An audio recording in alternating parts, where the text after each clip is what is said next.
Good morning dear student. तो आइए आज हम चर्चा करते हैं कि application of Gauss theorem, Gauss की प्रमेय के अनुप्रयोग क्या है। बच्चों, जैसा कि गॉस की प्रमेय में आपको बताया गया कि गॉस की प्रमेय के लिए एक बंद पृष्ठ होना चाहिए, 3D डायमेंशन होना चाहिए। और जब भी हम चर्चा करते थे फ्लक्स की चर्चा करते थे उसमें, तो उसके उस पृष्ठ के अंदर उस 3D डायमेंशन का जो शेप है उसके अंदर कितना आवेश है, उसके कारण ही वैद्युत फ्लक्स उत्पन्न हो रहा था। इस पर हमने प्रीवियस वीडियो में डिस्कस किया।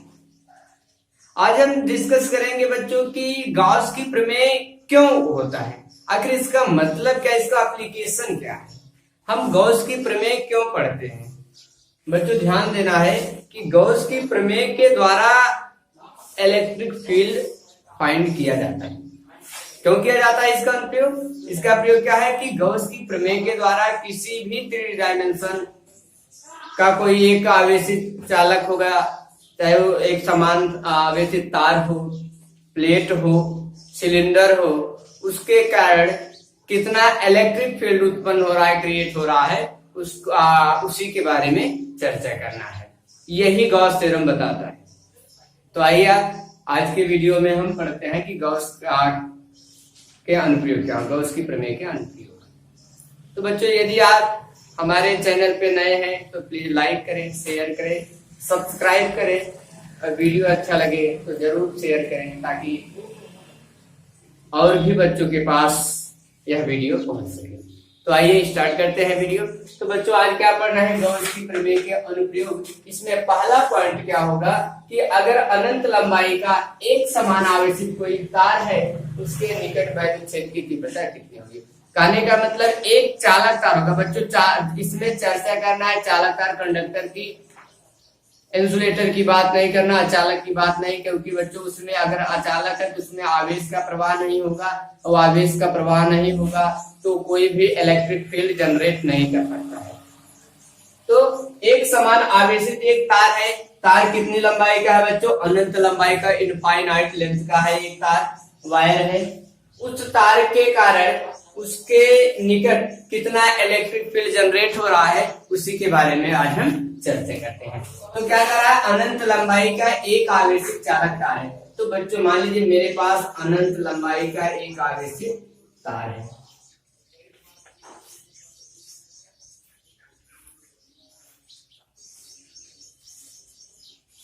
तो बच्चों ये हो गया एक अनंत लंबाई का तार।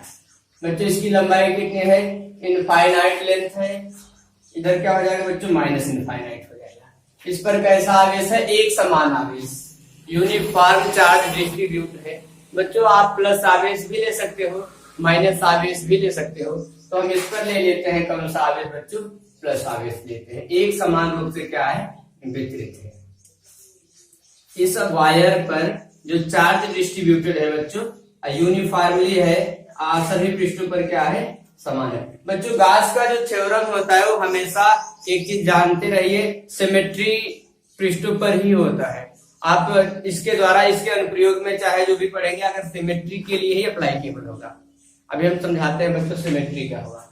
तो यहाँ से आपको क्या पॉइंट करना बच्चों, एक चीज बताओ कि अगर ये वायर जो है इस पर धन आवेश है तो यहाँ से इलेक्ट्रिक फील्ड का डायरेक्शन क्या होगा बच्चों? आपको बताया गया कि अगर धन आवेश होता है तो इलेक्ट्रिक फील्ड का डायरेक्शन क्या होता है? आवेगाम होता है। सॉरी क्या होता है? उससे बाहर जाती हुई इलेक्ट्रिक फील्ड का डायरेक्शन होता है। तो यहाँ से इलेक्ट्रिक फील्ड का डायरेक्शन, ई का डायरेक्शन बच्चों ऐसे होगा।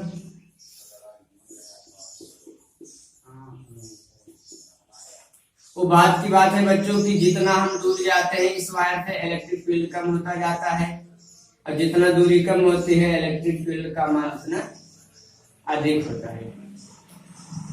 तो बच्चों ये मानी बात नहीं कि इधर ही हो इलेक्ट्रिक फील्ड, इधर भी इलेक्ट्रिक फील्ड होगा, उतना ही होगा डिस्टेंस सेम होने पर बच्चों, क्योंकि आवेश पर्टिकुलरली सबके लिए क्या है? एज ए सेम है। तो यहां से हो गया बच्चों ये इलेक्ट्रिक फील्ड का डायरेक्शन। क्योंकि धन आवेश से बच्चों हमेशा इलेक्ट्रिक फील्ड का जो डायरेक्शन होता है उस सरफेस से बाहर की तरफ होता है। अब आपको फाइंड क्या करना है बच्चों, देखो एक अनंत लंबाई का वायर हो गया, एक समान रूप से आवेशित है, चाहे प्लस आवेश हो चाहे माइनस आवेश है, सीधा तार है, इसके निकट वैद्युत क्षेत्र की क्या निकालना है, तीव्रता फाइंड करना है। अब आपको बताना है इस तार के निकट वैद्युत क्षेत्र की तीव्रता कितनी होगी। सपोज करो बच्चों यहां से हम ले रहे हैं r डिस्टेंस दूरी पर, कितना r डिस्टेंस दूरी पर, मान लीजिए एक बिंदु यहाँ पर मान लीजिए हमने लिया a, इस a बिंदु पर हमको वैद्युत क्षेत्र की तीव्रता ज्ञात करनी है। बच्चों इस पृष्ठ के लिए अगर या इस वायर के कारण इस बिंदु पर इलेक्ट्रिक फील्ड फाइंड करना है तो हम क्या करेंगे, गॉस का जो थ्योरम है वो कहता है कि भाई उसके लिए या कोई भी किसी बिंदु पर आपको इलेक्ट्रिक फील्ड फाइंड करना है किसी आवेशित चालक तार के कारण, चादर के कारण, सिलेंडर के कारण, तो उस पृष्ठ से या उस बिंदु से होकर जाने वाला एक गॉसियन पृष्ठ बनाते हैं। क्या बनाते हैं बच्चों, गॉसियन पृष्ठ बनाते हैं।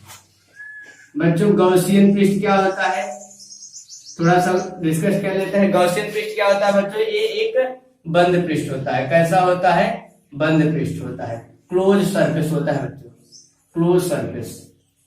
और क्या होता है, 3D डायमेंशन का होता है। बच्चों ये जो गॉसियन पृष्ठ खींचते हैं ये खुद हम बनाते हैं, मतलब ये होता नहीं, वास्तव में ऐसा होता नहीं है, इसको खुद बनाया जाता है, कल्पना किया जाता है बच्चों।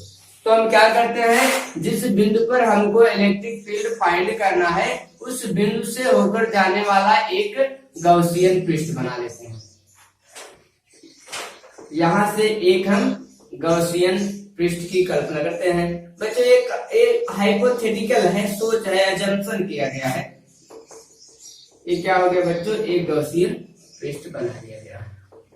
अच्छा अब बच्चों बात आती है कि ये जो गॉसियन पृष्ठ बनाया गया ये बेलनाकार ही क्यों बनाया गया, इसका भी कारण हम आपको बताते हैं कि बेलनाकार ही हुआ, स्फीयर के आकार का या सिलेंडर कोन के आकार का क्यों नहीं हुआ। बच्चों इसका बेलन का आकार होने का मतलब अभी हम बताएं कि एक चीज ध्यान देना है बच्चों, सिमेट्री। ध्यान दीजिए, अगर इस आर बिंदु पर हमको इलेक्ट्रिक फील्ड फाइंड करना है या ए प्लस जो आवेश है इस वायर पे, इलेक्ट्रिक फील्ड का डायरेक्शन बच्चों क्या होगा, सभी जगह बाहर की तरफ होगा। अगर हम गोला बना देते तो मान लीजिए स्फीयर बना देते, क्या सभी बिंदु पर इलेक्ट्रिक फील्ड इसके कारण समान होता, नहीं होता। या कोई हम कोन बना देते तब भी नहीं होता, तो क्या हो जाएगा, इसलिए हम क्या बनाए, बेलन। जैसे मान लीजिए वायर है तो इलेक्ट्रिक फील्ड इधर भी होगा बच्चों, इधर भी होगा, इधर भी होगा, इधर भी होगा, इधर भी होगा, इधर। तो अगर इस पूरे इलेक्ट्रिक फील्ड को हम मिलाए, एक पृष्ठ बनाए, एक कर्व बनाए, तो कुछ ऐसे ही बनेगा ना, ऐसे ही तो बनेगा एक बेलन के आकार का, इसके चारों तरफ इलेक्ट्रिक फील्ड, तो एक बेलन बनेगा। तो गॉसियन पृष्ठ हमारा कैसा बना, बेलनाकार बना। इसलिए हम क्या बताए कि इसका जो गॉसियन पृष्ठ होगा बच्चों वो बेलनाकार होगा। बच्चों अब ये क्या है, आपका जो वायर था एक समान आवेशित सीधा जो तार है बच्चों, ये इनफाइनाइट लेंथ का है। अच्छा इस पर तब कितना आवेश हमको नहीं पता है, इसके लिए हम क्या कहते हैं, मान लेते हैं इसके एकांक लंबाई पर जो आवेश की मात्रा है उसे हम लेमडा कहते हैं। एक होता है लेमडा बच्चों, लेमडा क्या होता है, पर लंबाई पर उपस्थित आवेश की मात्रा, Q/L बच्चों, Q/L, यही क्या है बच्चों, लेमडा। इस लेमडा को क्या बोलते हैं, इस लेमडा को बच्चों बोलते हैं रेखीय आवेश घनत्व बोलते हैं। बच्चों इसकी डिफिनेशन क्या होगी, प्रति एकांक, यहां हम लिख देते हैं प्रति एकांक लंबाई, प्रति एकांक लंबाई पर उपस्थित आवेश की मात्रा, आवेश की मात्रा, प्रति एकांक लंबाई पर उपस्थित आवेश की मात्रा को रेखीय आवेश घनत्व कहते हैं। मतलब बच्चों कहने का ये हुआ कि इस वायर के प्रति एकांक 1 मीटर लंबाई पर रेखीय आवेश घनत्व कहते हैं। कितना आवेश है उसका जो मान है उसे हम मान रहे हैं कि लेमडा। मान लीजिए 1 मीटर लंबाई पर आवेश का मान कितना है लेमडा, 2 मीटर लंबाई पर कितना है 2 लेमडा, 3 मीटर लंबाई पर कितना है 3 लेमडा। इस प्रकार हम इनफाइनाइट लंबाई का जो वायर है उस पर कुल कितना आवेश है फाइंड कर सकते। तो बच्चों अगर यहाँ से हम कहें कि बताइए कि अब इस पृष्ठ से आपको फाइंड करना है वैद्युत क्षेत्र की तीव्रता, तो यहाँ से जो बंद पृष्ठ बना इसका मान लीजिए छोटा सा हम ये पार्ट, यहाँ से कहें इसका क्षेत्रफल वेक्टर का डायरेक्शन क्या होगा। तो बच्चों एक ऐसा सरफेस है 3D है और 3D में बताया गया कि जो एरिया वेक्टर होता है वो बाहर की तरफ होगा और उस पृष्ठ के क्या होगा लंबवत होगा, और यही इलेक्ट्रिक फील्ड का भी डायरेक्शन, वही क्षेत्रफल वेक्टर का भी डायरेक्शन। कहने का मतलब थीटा का मान क्या होगा बच्चों 0 होगा। तो हम चाहे जिस बिंदु पर इस गॉसियन पृष्ठ के चाहे जिस बिंदु पर निकालेंगे तो एरिया वेक्टर और जो वैद्युत क्षेत्र की तीव्रता है दोनों सेम डायरेक्शन में होंगे। अच्छा बच्चों ध्यान दो, अगर ये मान लीजिए r डिस्टेंस है तो ए भी आर होगा, ए भी आर होगा, ए भी आर डिस्टेंस होगा, सब आर आर होंगे, इधर भी आर होगा बच्चों, इधर भी आर होगा। कहने का मतलब इस गॉसियन पृष्ठ के सरफेस पर प्रत्येक बिंदु पर ई का जो मान होगा क्या होगा बच्चों समान होगा। ई का मान सभी बिंदुओं पर क्या होगा, ई का मान क्या होगा बच्चों नियत होगा। इस पृष्ठ के इस गॉसियन पृष्ठ के सभी बिंदुओं पर ई का मान समान, क्योंकि सभी जगह डिस्टेंस बच्चों क्या होगी बराबर होगी। एक चीज ध्यान देना है बच्चों कि अगर मान लीजिए अब यहाँ से हमको निकालना है इस पृष्ठ से कितना फ्लक्स गुजर रहा है, तो यहाँ से आपने पढ़ा है फाई इज इक्वल टू, और हमने मान लिया एक गॉसियन पृष्ठ है बच्चों, इसकी जो लंबाई है इस गॉसियन पृष्ठ की लंबाई कितनी है एल है। इस पूरे गॉसियन पृष्ठ की जो लंबाई बेला का एल है। अच्छा फाई इक्वल टू बच्चों क्या होता है, सर्कुलर समाकलन या close integration vector E dot DA होता है बच्चों। यहाँ क्लोज सरफेस है बच्चों 3D डायमेंशन का, इसलिए क्लोज लिखा गया है, क्लोज इंटीग्रेशन है, बंद पृष्ठ है बच्चों। ध्यान दो इसमें कितना पृष्ठ बन रहा है, इसमें 3 पृष्ठ बन रहा है बच्चों।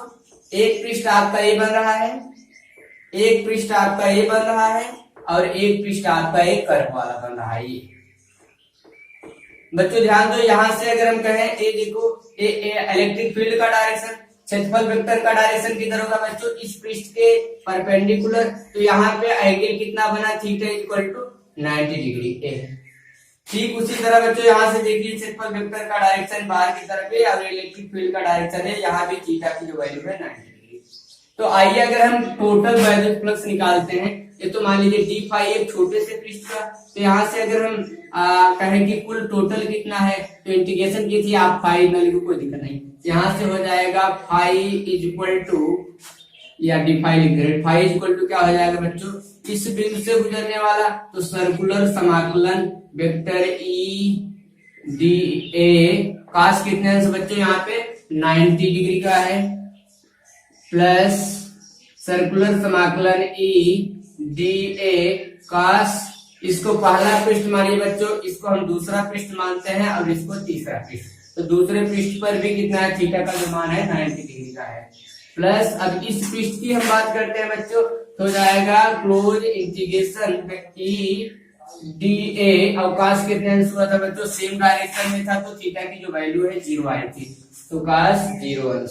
तो यहाँ से बच्चों हो जाएगा phi is equal to cos 90 degree का मान होता है 100, ये क्या हो जाएगा बच्चों कट के 0 हो जाएगा, ये कट के 0 हो जाएगा, केवल बचा आपका क्या सर्कुलर समाकलन ई डी ए, और बच्चों कास 0 अंश की वैल्यू 1 होती है तो उसको हमको नहीं लिख रहे हैं।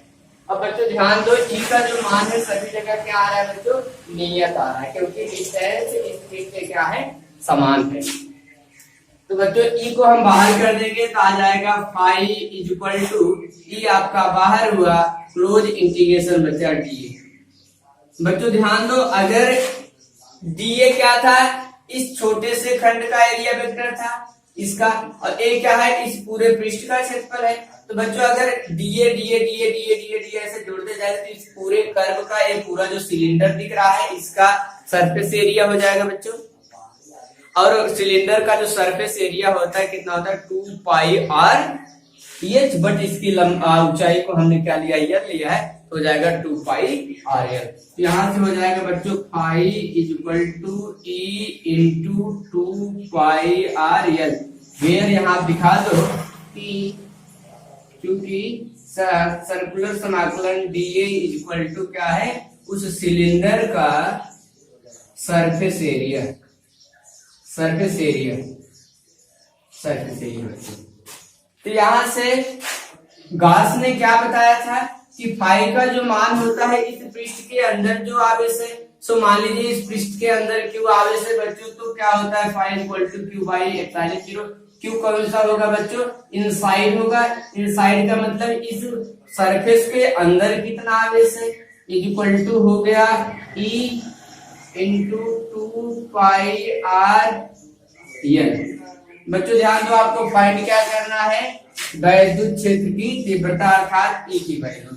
यहाँ से एप्सिलॉन 0 का तिरछा गुणा होगा तो आ जाएगा Q is equal to E into 2 pi epsilon 0 r l. E बराबर हम करेंगे बच्चों, यही आ जाएगा 1/2 pi epsilon 0 r l into Q. बच्चों ध्यान दो, ऊपर नीचे हम 2 से गुणा कर सकते हैं, अगर ऊपर नीचे 2 से गुणा कर देते हैं तो E इज इक्वल टू हो जाएगा, ऊपर भी 2 से गुणा करें यहाँ भी, तो नीचे हो जाएगा 1/4 पाई एप्सिलॉन 0, 2 से गुणा किए और क्या है इंटू ऊपर हो गया 2Q अपॉन नीचे अभी आर यल है। बच्चों 2 से गुणा करने का मतलब हो गया इसकी जो वैल्यू हमको पता है और 1/2 पाई एप्सिलॉन 0 की वैल्यू पता नहीं था, सो हमने 2 से गुणा किया। बच्चों ध्यान दो, यहाँ से लैम्डा इज इक्वल टू क्या है, Q बाई एल। तो अगर यहाँ से बच्चों हम